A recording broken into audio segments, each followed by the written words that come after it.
The Understanding Decimal project, basically, as I said, we've had a long relationship with Sue Gunningham. So to support our PLTs, because one of the things we wanted to do was really improve our understanding of each individual in the Year 8 classroom particularly.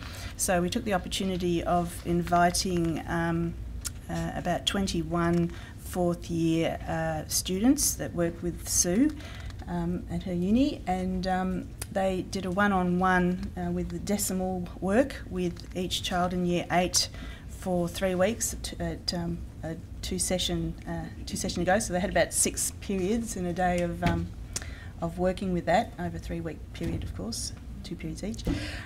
We used, each of the primary school teachers actually wrote about where the students were at in terms of their decimals and their understanding and the difficulties, and we were able to take that data and use that in the professional learning team. Also, the teacher, Anna, was able to observe that students, really look at her students as well as and look at the way they were actually learning and take notes and bring that back to the professional learning team so that we could really have a very strong understanding of where that child was and their understanding of decimals, and it's been really, really helpful. And of course, in the context of looking at high, medium or low students, that was very interesting as well.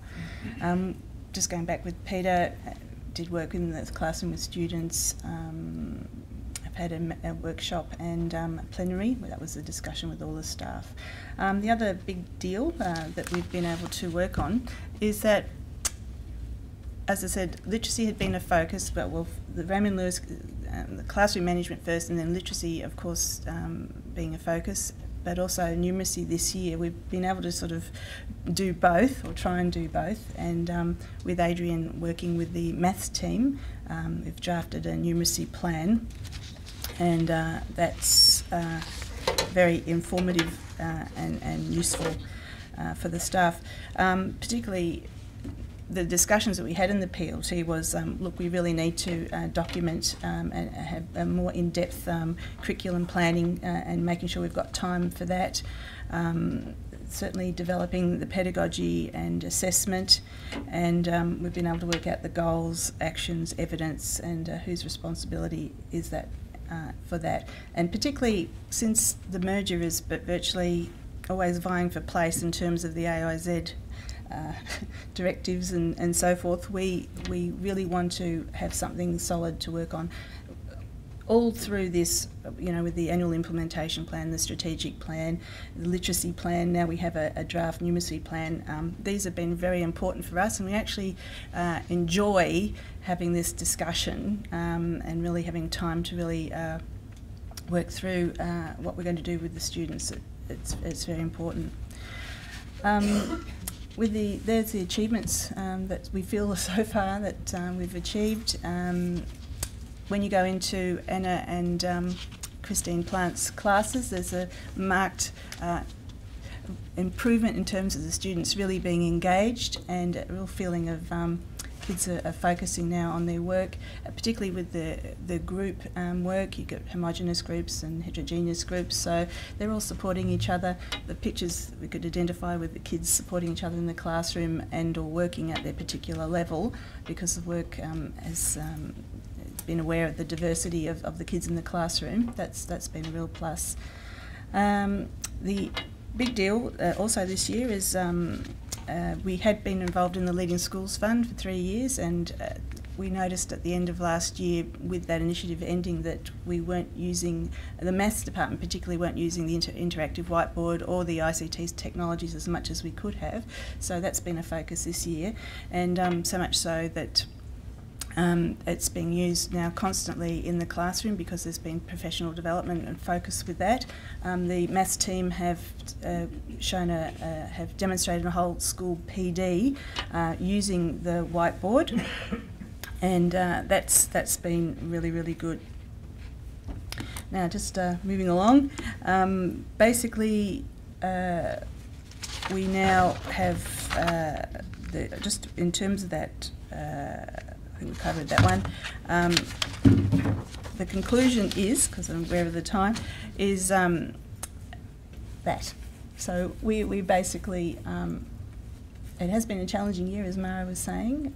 We have really tried to work with our literacy and our numeracy teachers and to improve the students' results, and we know that we'll be working very closely with the E5 instructional model. That's been included in our planning. I didn't mention that before, but we have looked at that, and the alternate, because we were in the Leading Schools Fund, we were looking at how ICT can be used, and we'll take that on board. And with the merger, we'll be working with Thomastown Secondary College, so we hope to bring all the learnings we've had this year and join with them and have a new super school when we do get there. Yeah, so thank you.